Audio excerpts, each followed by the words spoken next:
evening and welcome to the Rick McCormick Show. I am your host and the owner and founder of the Rick McCormick Realty Group, a real estate agent, broker, and we've got a great organization and team here. And also go to CoachMac10x.com.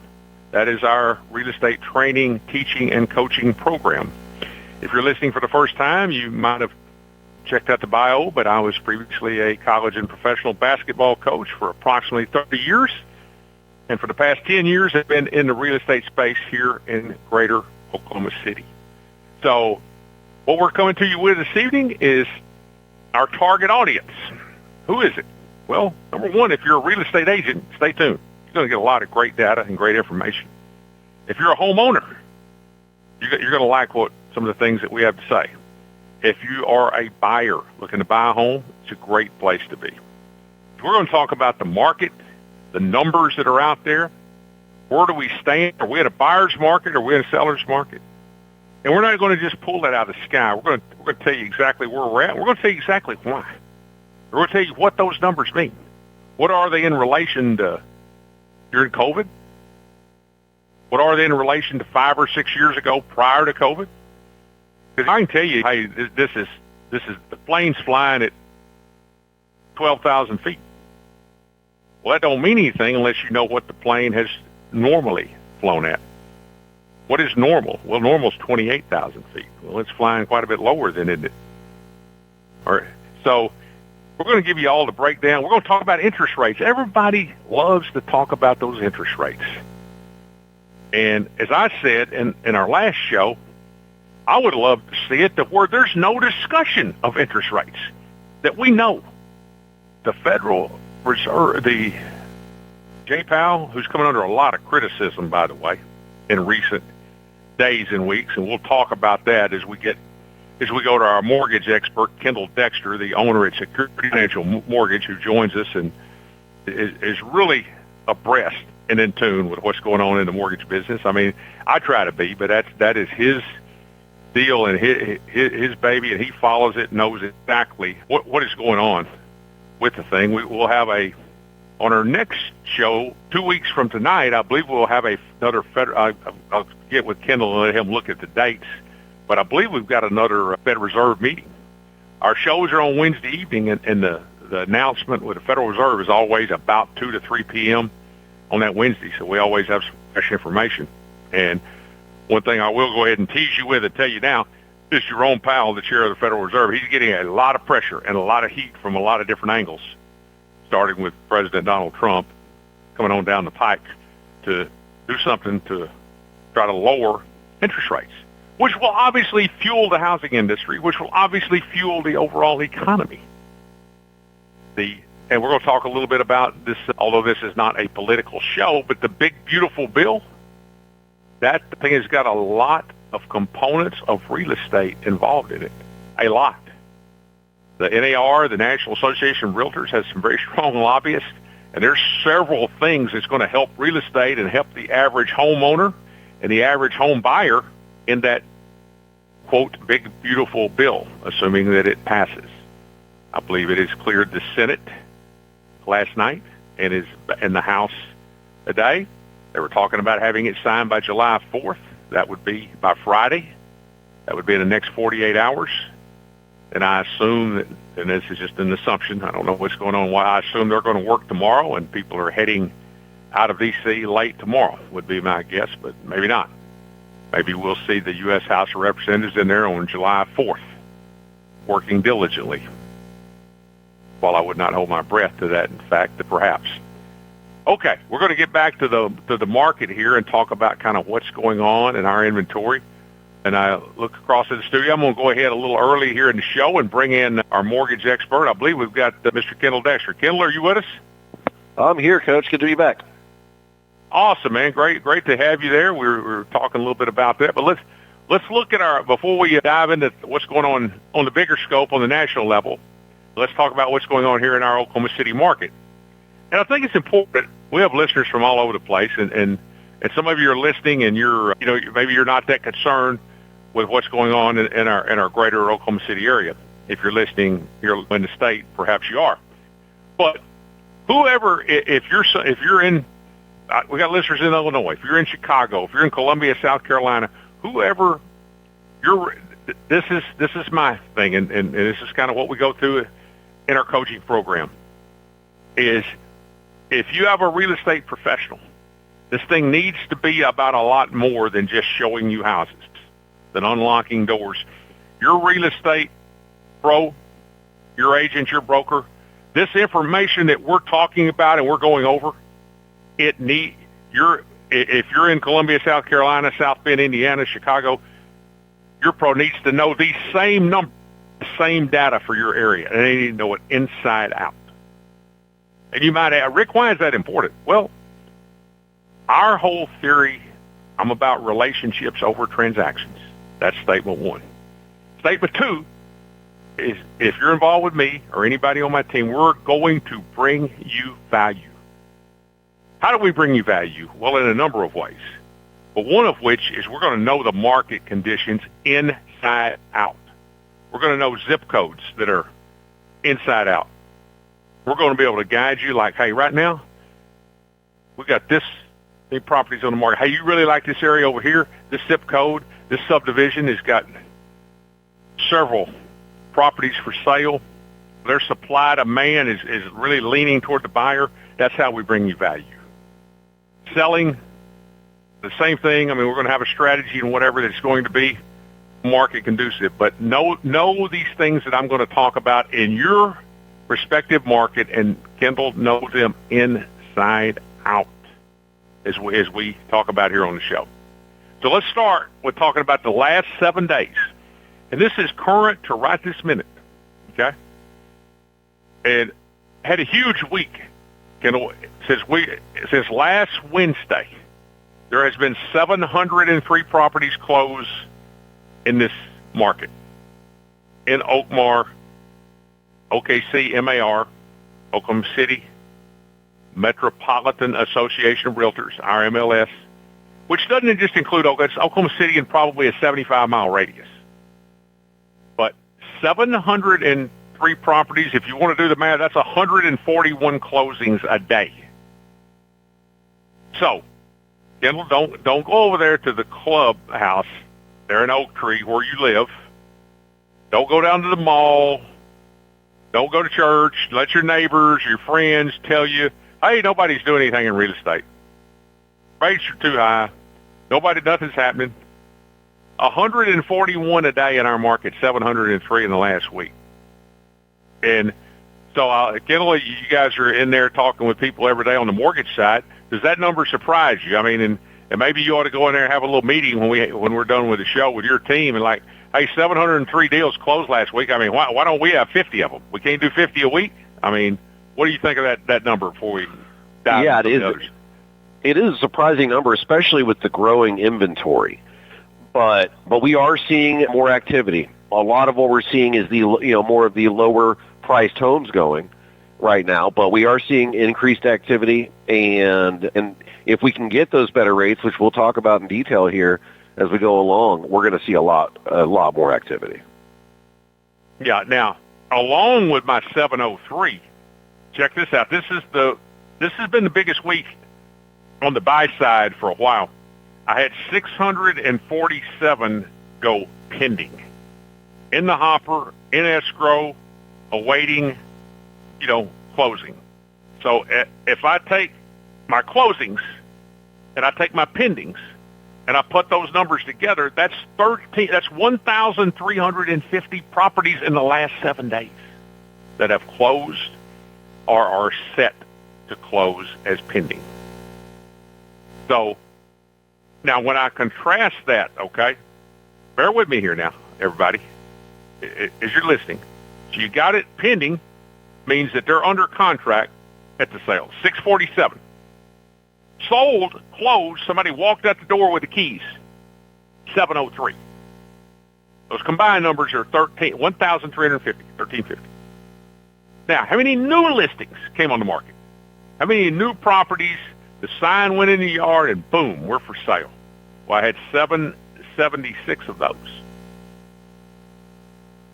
Okay, then I had 142 come back on the market Okay, so that becomes 928, 776 new listings, 142 back on the market, 928.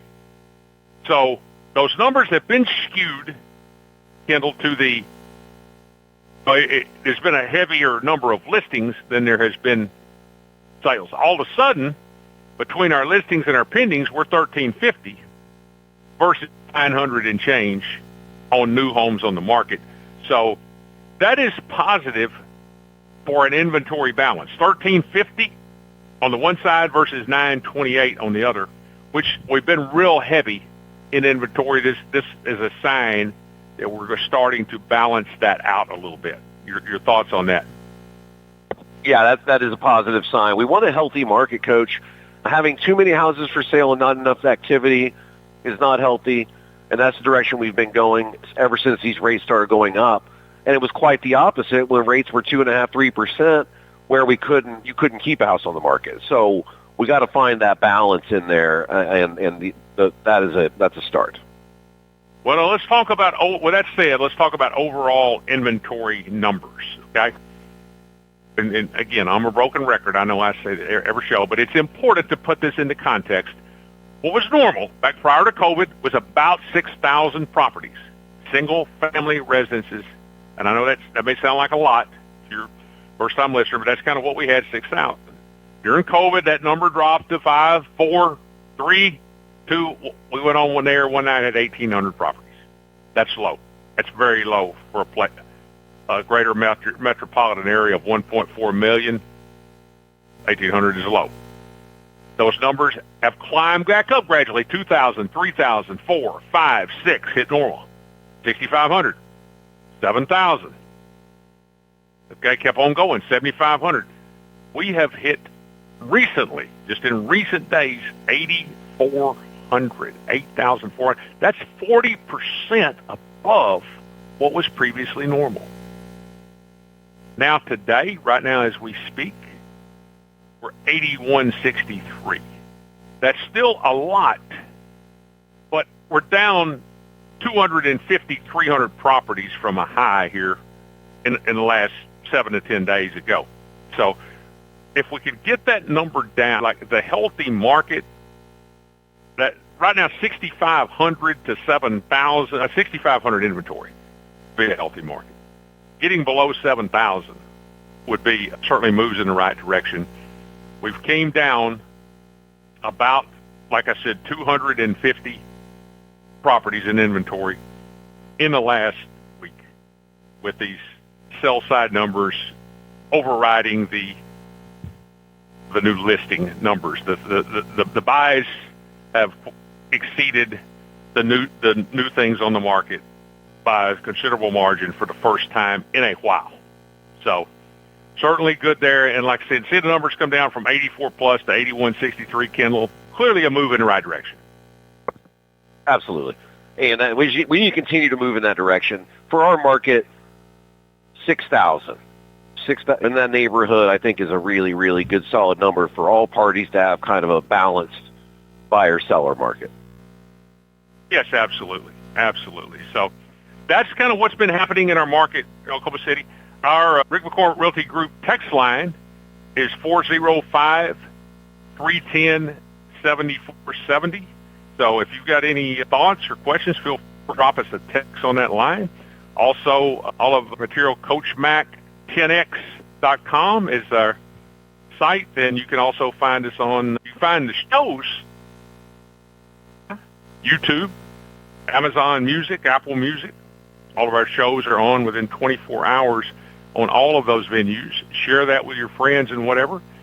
And you can find me at Coach Mac 10X on Instagram, TikTok, Facebook, all the social media platforms, LinkedIn, at Coach Mac 10X. We'd love to hear from you if it's in regard to the show or if it's in regard to any of our products, the books I have. We have written books that are designed for sellers, selling secrets you can't afford to miss, and also your guide to purchasing a home, the buyers, and like I said, all kinds of content and information regarding whether you're a buyer or whether you're a seller, or if you're a real estate agent and want to build your organization, program, and business with coaching and training, also we're there. And our goal in that, that point quickly, the Coach Mac 10X coaching program is it was mentioned in some past shows, the real estate agents, there's a lot of people with a license, and we just want to see this be an enhanced industry. We want to see real estate agents' knowledge. I was going to say on steroids, but not on steroids. Their knowledge 10x'd on steroids, okay? Because the failure rate among real estate agents in the first 5 years that the license is 90%. In 5 years, 90% are gone. And many of the remaining 10% do very little. So our goal and our charge, and I feel I'm called to try to help to enhance, I won't use the word save, but certainly help and enhance the real estate industry, one agent at a time in that program. So we're going to kick it back to the studio for our first commercial break. And when we come back, we're going to dive in here with Kendal Dexter about this interest rate component and this Federal Reserve Chairman Jerome Powell and all these things, and get heavily into interest rates because, wow, I mean, everybody wants the perfect home and the perfect layout and the perfect yard and the perfect neighborhood, and we want to help you get that. But the way we get there is first making sure that we've got the affordable home, and interest rates certainly are a big part of that equation, which we're going to talk about when we come back. Hey, Coach Mike here. I've been in real estate for over 10 years and still am on the front line. Want my show notes and other helpful resources for new real estate agents? Go to CoachMac10x.com/podcast. Thanks for tuning in. Let's get back into the show. Good evening and welcome back. I'm Rick McCormick, and I'm joined by our co-host here, Kendal Dexter. Okay, I promised as we went into the break that we would come back and we would be talking about the interest rates and the political climate, what's going on. Now, most of our listeners know interest rates are largely fueled by the bond yield, Kendal, that is set by the Federal Reserve and the chairman of the Federal Reserve. There's, I think, 12 members of that board. The chairman is Jerome Powell. And he's come under a lot of criticism recently from President Donald Trump all the way on down about, because they artificially, in a period of about 13, 14 months, they've more than doubled the interest rates to hedge inflation.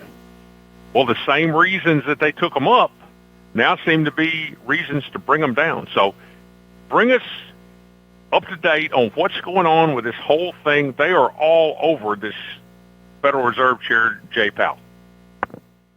Yeah, they are, Coach. So first off, just to talk about what's happened since we were here last in the last 2 weeks, on the heels of some of this news, we've gained 47 basis points. So everything's a little bit better than it was 2 weeks ago. We're starting to see some positive movement, probably largely due to these types of news pieces. So basically, Powell came out, and this thing has gotten over the top political.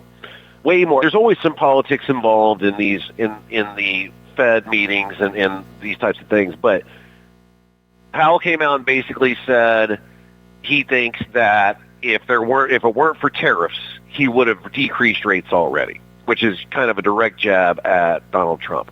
Trump comes out and says rates should be 1% to 2%, and Powell should be replaced. The FHFA director, Bill Pulte, comes out and says that he wants an investigation into Powell, and he believes that there's reason for removal of Powell. And he's getting opposition from many sides of the Republican Party and the lending industry, a lot of pressure on Powell to lower these rates. And I think they're going to do it in July, Coach. The next meeting is July 30th, last Wednesday of the month. And I think they might turn around and lower the rates here. But it seems to me that this thing is just completely political, and Powell may have to lower him to save his bacon, but he doesn't. I think he would like to not do it to spite Trump.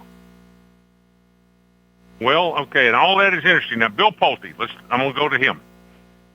we did a show live. I was at Aventura, Florida, at the Cardone headquarters, and of course, I'm a certified 10X business coach, one of Grant Cardone's people, although I have my own spin on things, but I do have their content and I've trained through their program. We had a wealth conference. It's called a wealth conference. It's about finances and managing business and wealth, which, again, I'm constantly out at conferences training. I can't be a successful real estate coach, and I can't be a successful real estate agent unless I am on top of my game, and so I invest a lot of time, effort, energy, and money.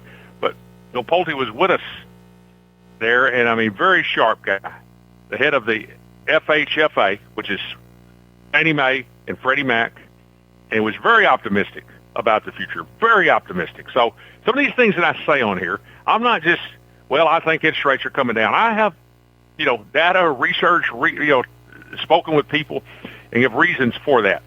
But, yes, I mean, he's a very sharp guy. Now, when Trump, he said in an interview that I actually saw about all of this over the weekend, 1% to 2%. Now, he's talking about what would that do if the bond yields were at 1% to 2%, what would that probably do to interest rates, Kendall? Where would that place them? Well, interest rates are going to follow. I mean, they don't directly follow the bond yields, but when you do look at it, your rates are typically about 1.25 over the yield, 1.25, 1.5. So when they dropped it to where it was 0.5 point, that's when we were seeing these 2% kind of rates. And so that's what I would expect. I mean, if they get the bond, but that's too low, Coach. I mean, we don't need them that low. That's not sustainable. So I was just about to use that word because where I'd like to see the rates get is from 4.5 to 5.25, 4.5 to 5.25, and sustain it and stay there for the next decade, the next 10 years. Like I said in the last show, and they put some of our content out with that when I was saying that, I'd like to see it's what it is. You go to get a home and pay interest are 4.75, 5. That's what they are. It's not even a discussion. You don't even think about it. You don't even talk about it. Imagine how good that would be for the American family, how good for the real estate industry, the economy, and whatever. But he's talking 1% to 2%. So we're talking. If that were to happen, I'm not sure we're going to see that. But if that were to happen, we're talking 3.5% interest rates again. Right. All they really need to do is get that benchmark rate down to 3 and bring us a nice 4.5. And just like you're saying, that's a sustainable place. It makes housing more affordable, but it's not killing the banks either because nobody wants to service those notes at 1.99%. So there's got to be a happy medium where some interest is paid for money's borrowed, but it's also affordable for the American people. All right, now let's talk about the whole Jerome Powell thing. Now, you mentioned Mr. Bill there, the head of the FHFA. They had Jerome Powell on the House floor or the Senate floor. I saw excerpts from a deal, and they were wearing him out. I mean, talk a little bit about that representative or senator. I believe it was a guy of Ohio, but talk about that whole thing. Well, I mean, the big thing that Pulte is coming out saying is in relation. They're trying to poke holes in Powell to where they can remove him, and there is an inquiry from Pulte to Congress about the renovation of the central bank's headquarters, which was like a $2.5 billion job, and they're saying that it was poorly managed, and they're saying that this should, if they investigate this, should give them cause to remove Powell. So they're trying to basically bring him to the table saying, you're fired because of what you did. And a lot of it has to do with that renovation job. They're basically just saying that the way that he handled that is scandalous and it's malfeasance and worthy of a for-cause firing of Powell or removal of Powell. And so that particular deal was a $2.5 billion with a B renovation? Yeah, that's correct. So they're saying as the chairman of the Fed, he completely mismanaged that $2.5 billion renovation, and it needs to be investigated. And that just came out today. So that's new news on top of just the general grilling him over inflation and rates. Now, talk about, because, interest rates are critical to everyone, to anybody that may be listening to this show. I mean, once again, as I said a moment ago, why do you guys, Rick, talk about shows about real estate? I want to hear about some pretty houses, and we can tell you about all of that. I got a great $1.6 million home that's coming up in North Oklahoma City in a gated community facing some water. I mean, we got beautiful homes. But let's talk about getting the masses of people prepared and approved to buy those beautiful homes. So this is so important to the overall health of the economy, the health of America. But who does this help? I mean, it helps everyone. It helps the average working class people, the average American family. Now, Kendall, if this were to happen, you'll have to hire more staff because you'll have so many refis, starting with mine, that this thing will be over the top. Because you got all kinds of people in these last several years in 6.5% to 7.5% loans, and all of a sudden they get a chance to get a 4.5%, a 3.5%, a 4.5%. How many thousands of refis would you be doing? Oh, I know. There will be no time for sleep at that point. Plus the demand in the real estate market, and it's going to go right back to what we've been saying this whole time. The window is going to close here for this buyer's market that we've been talking about since the beginning of 2023, basically. And the demand is going to increase, prices are going to go up, and all of the times that we've been saying buy your real estate now and refi later, that window is going to close. Well, now that's a great point, because if we've said that once, we've said it a dozen times. And to be honest with you, okay, to come straight on honest, we have said that we thought that the rates would probably be coming down by now. But with that said, and again, it's hard to talk about this without talking a little bit about politics. And our current president has not been in office yet 6 months. We're coming up on, he has not hit the 6-month mark. And we're already a lot of heat and a lot of pressure to lower these interest rates. And again, lower is better, but I'd really like to see it stay sustainable over a long period of time. So don't drop them too low. Get it to where, and lower is better. If I get a chance to get a 15-year 3% interest rate, I'm in. I'm taking it. Trust me. But what I'd rather see is something that's good for the overall economy and the overall housing industry for the next 10 years. That's what we'd really like to see. Now, your point, as we've been saying, right now we got this 8,000 inventory. It is a buyer's market. If you say, is it a seller's market or is it a buyer's market? I want to list your house. We help people sell houses. I have listings right now. But it all fuels together. Right now, because of our inventory being over 8,000 in our market, it is a buyer's market. Now, if these interest rates come way down, you're going to have a flood of people, and this thing is going to get out of whack. We're going to start to see some properties. It's going to go to being a seller's market. And all of a sudden, that competition. Kendall, can I give you an analogy that I've given before? I don't know if I've done it on the air here, but during COVID, there was the automobile industry. And a lot of factories and things were shut down all over our country. And so there's still people that automobile dealerships were still trying to operate and sell automobiles. And some of these large dealerships that had dozens and dozens and even hundreds of cars on their lot, stacked on top of each other. You drive by and the lots are empty. 4, 5, 6 cars out there. So during that time, I actually had a discussion about buying an automobile. Well, we got a truck coming in Friday, Coach. They're going to roll off 5 vehicles. We got 5 new vehicles. That's what you have in inventory, is 5 vehicles. Yeah, 3 of them are already sold now. 3 of them are already under contract. We'll have 2. And those 2, well, what kind of, we look at, well, are they list price? Oh, well, they're list price plus a buyer adjustment premium. Well, what does that mean? They were list price plus $15,000 or $18,000. Now, most people have never paid sticker list price for a car. You're paying sticker plus $15,000, $18,000. Why? Because of supply demand. Same thing in the industry.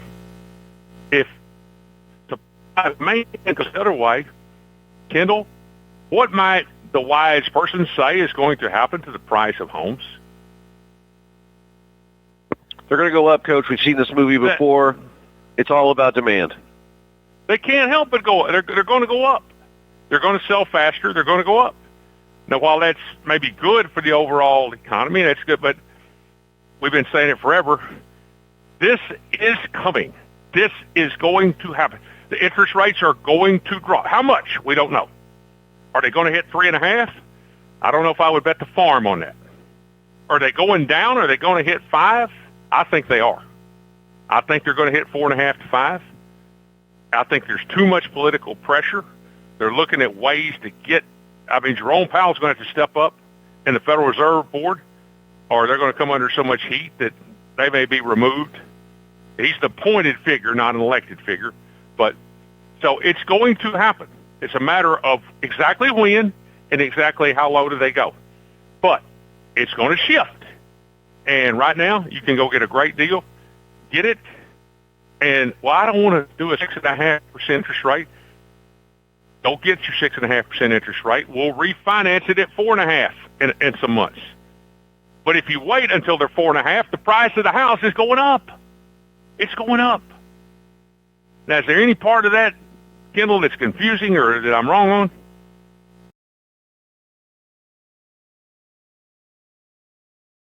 No, and the thing that people need to understand about this is the amount of extra interest that you're paying is going to be outweighed by far by the increase in price.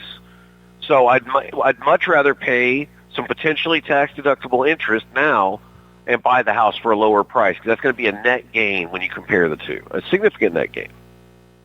Yeah, absolutely. So, good stuff, Kendall, good stuff. So once again, our Rick McCormick Realty Group text line is 405-310-7470.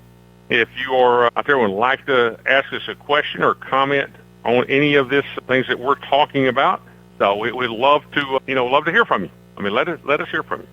And right now we're going to take one final commercial break and kick it back to the studios for a moment. But you want to stay with us because we have got one final segment here and still packed with a lot of information.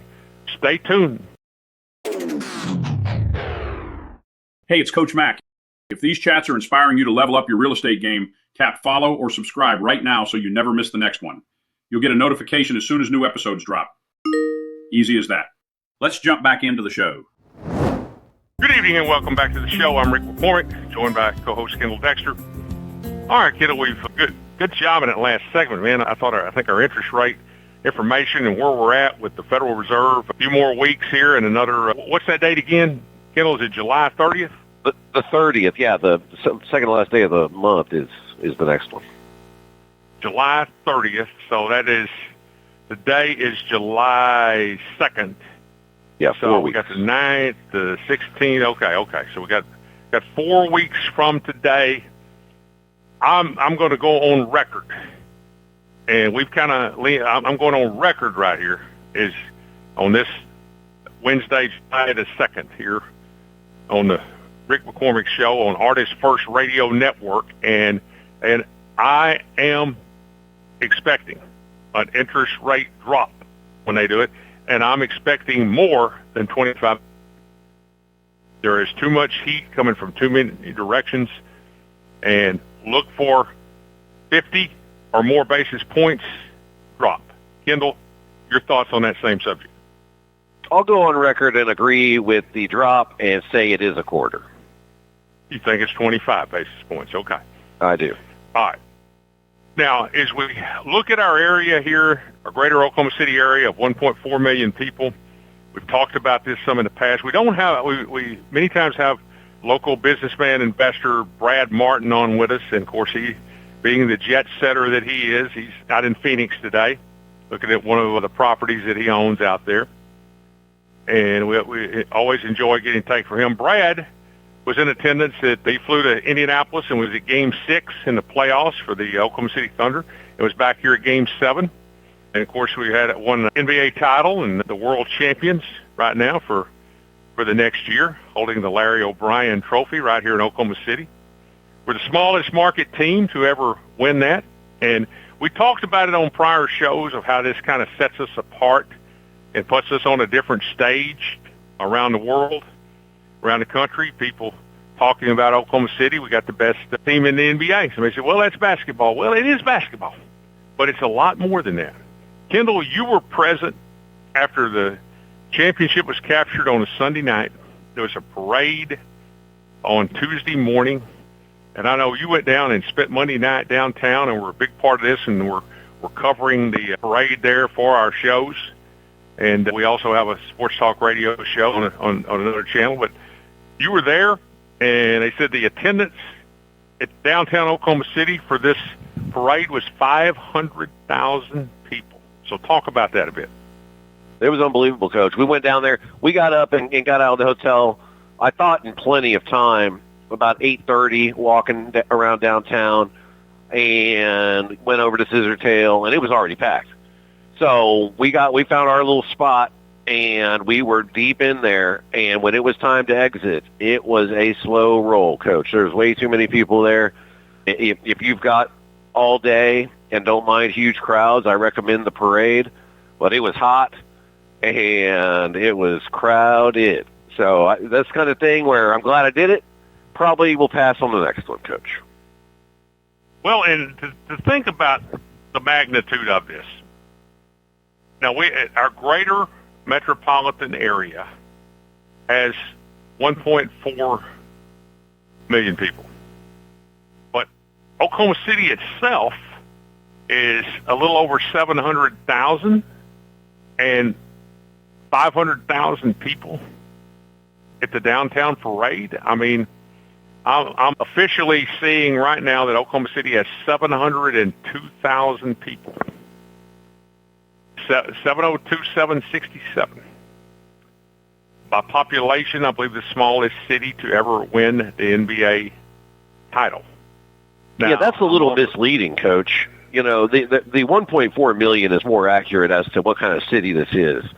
It's not like 500,000 of 700,000 were there. Right.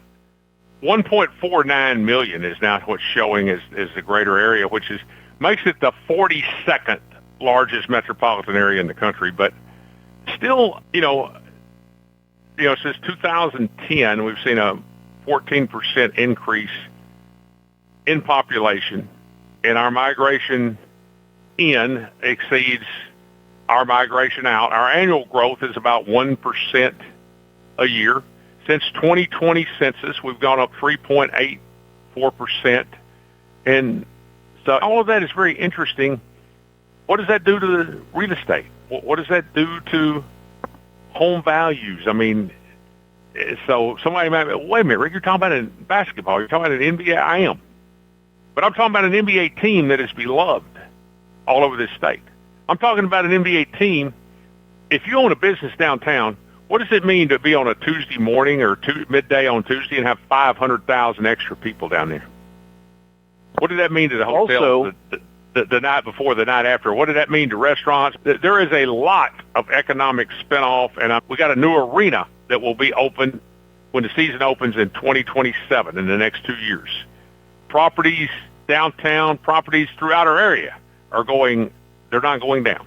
So go ahead with your thoughts. We had 4 finals games in Oklahoma City as well. I mean, we're the spotlight of a Game 7 in our city. 17 million people watching the game. That was I don't know what the numbers came out to be, but that was the estimate. Tons of people watching, spotlight on the city. I promise you, this team is going to drive up real estate prices and interest in living in our city. Absolutely, 100%. I mean, it can't. We've got a thriving city in a thriving metropolitan area, and one is, I might add, earlier, like I said, temperatures dropped a bit. We're at 81 degrees right now. I mean, Yes, I have people ask me, do you guys get wind? And I was somewhere in an Uber or a cab, and I think I was in Miami, and they said Oklahoma, and I correct people, Oklahoma City. And they look at you funny. I said, Oklahoma is the state. Oklahoma City is the city. I said, I'm in Miami here. Should I say you live in Florida? Or should I say you live in Miami, more specifically? Oh, okay. So you guys get tornadoes? I said, yeah. Do you guys get hurricanes here? Well, yeah. Okay. So every area has, so don't let it be known, because we get some wind in the month of May, some wind and hail and a potential tornado. The West Coast can have earthquakes, and they can have hurricanes on the coastline of Texas and Florida and whatever. This is a great city, a great metropolitan area. And right now, for the next year, we have the best basketball franchise in the Larry O'Brien Trophy in all of the NBA and all of the world.